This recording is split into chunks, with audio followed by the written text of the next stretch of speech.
الحمد لله رب العالمين والصلاة والسلام على سيد الأنبياء والمرسلين أما بعد فأعوذ بالله من الشيطان الرجيم بسم الله الرحمن الرحيم إنه هو السميع البصير صدق الله العظيم إن الله وملائكته يصلون على النبي يا أيها الذين آمنوا صلوا عليه وسلموا تسليما اللهم صل على سيدنا ومولانا محمد وبارك وسلم وسلم عليه الصلاة والسلام عليك يا رسول الله وعلى آلك وأصحابك يا سيدي يا حبيب اللہ۔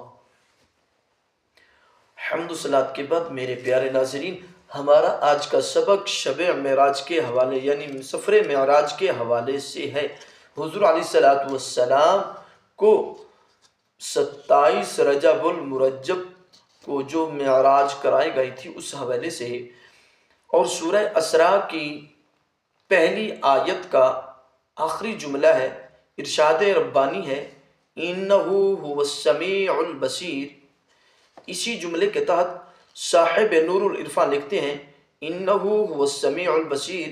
اس جملے کا معنی یہ ہے کہ بے شک وہ محبوب بندہ ہی سننے اور دیکھنے والا ہے، یعنی ان آیات کو دیکھنے اور بلا واسطہ رب کا دیدار کرنے، رب الارباب سے کلام کرنے کی تاب صرف اسی ایک محبوب صلی اللہ تعالی علیہ وسلم کو ہی ہے، اور حضور علیہ السلام کے علاوہ کوئی ایسا نہیں ہے جس نے اللہ تبارک و تعالی کا دیدار کیا ہو۔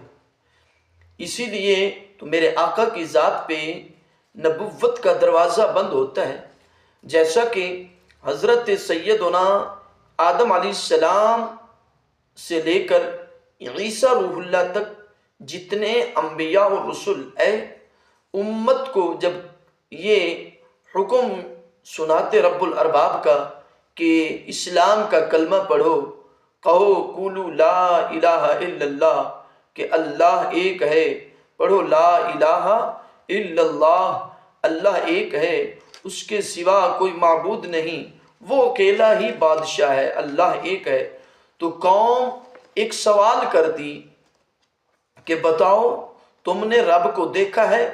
جتنے انبیاء کرام ہیں سب سے یہی سوال ہوا، امت سوال کرتی اے موسیٰ آپ کہتے ہو کہو لا الہ الا اللہ، کیا آپ نے اللہ کو دیکھا ہے؟ حضرت موسیٰ علیہ السلام فرماتے نہیں، وہی آتی ہے، یقین ہے، یقیناً وہ اکیلا ہی ہے جس نے زمین بھی بنائی، آسمان، حجر و شجر، بحر و بر، پوری کائنات کو سجانے والا وہی ایک ہی ہے، زندگی اور موت کا مالک وہی ایک ہی ہے، حضرت خلیل اللہ علیہ نبینا علیہ السلام آپ بتائیے آپ نے رب کو دیکھا ہے؟ آپ کہتے ہو لا الہ الا اللہ، ابراہیم خلیل اللہ پڑھو۔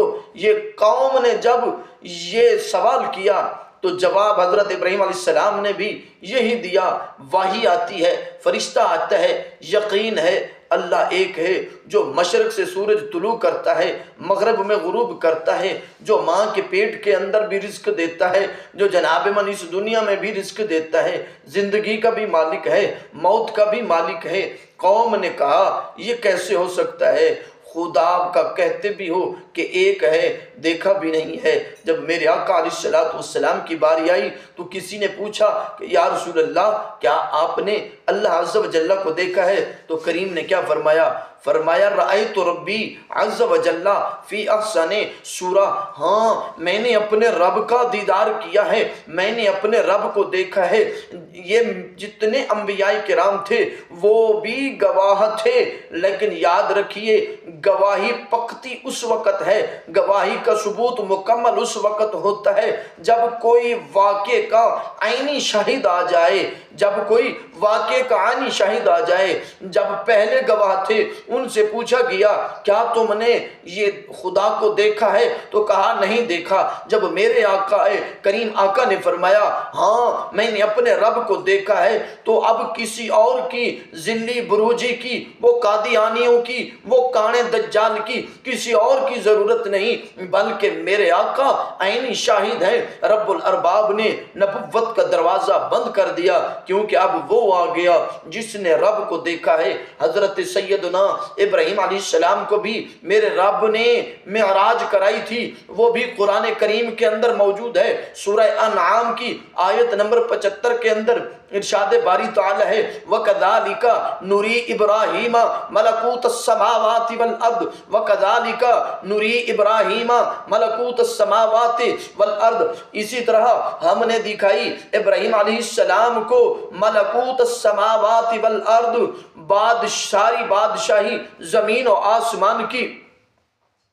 ابراہیم علیہ السلام نے بھی یہ اللہ تبارک و تعالی نے معراج کرائی۔ ابراہیم علیہ السلام ایک چٹان پر تھے، رب الارباب کی قدرت دیکھیے، زمین اپنا آسمان کے دروازے کھول دیے، آسمان کو کھول دیا۔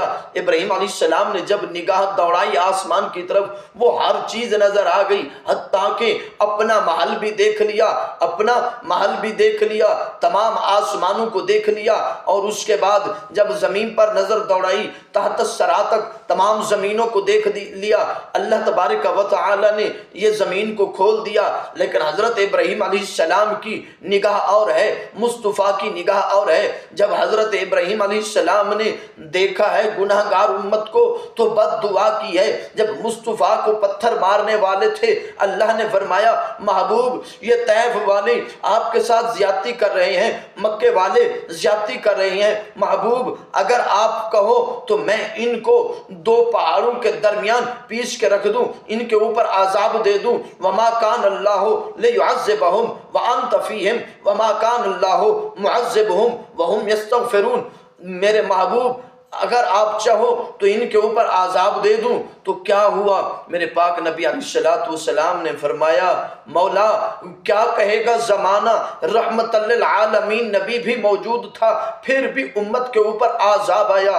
حضرت ابراہیم علیہ السلام کی نظیر دیکھیے، جب زمین کے اوپر دیکھتے ہیں زمین کھول دی جاتی ہے، ہر چیز ظاہر ہو جاتی ہے، عیاں ہو جاتی ہے۔ ایک شخص کو دیکھتے ہیں بدکاری کرتے ہوئے، خلیل اللہ نے ہاتھ اٹھائے مولا اس کو ہلاک کر دے، وہ ہلاک ہو گیا۔ پھر دوسرے شخص پہ نظر پڑی، وہی بدکاری کے عالم کے اندر، مولا اس کو بھی ہلاک کر دے، وہ بھی ہلاک کر دیا گیا۔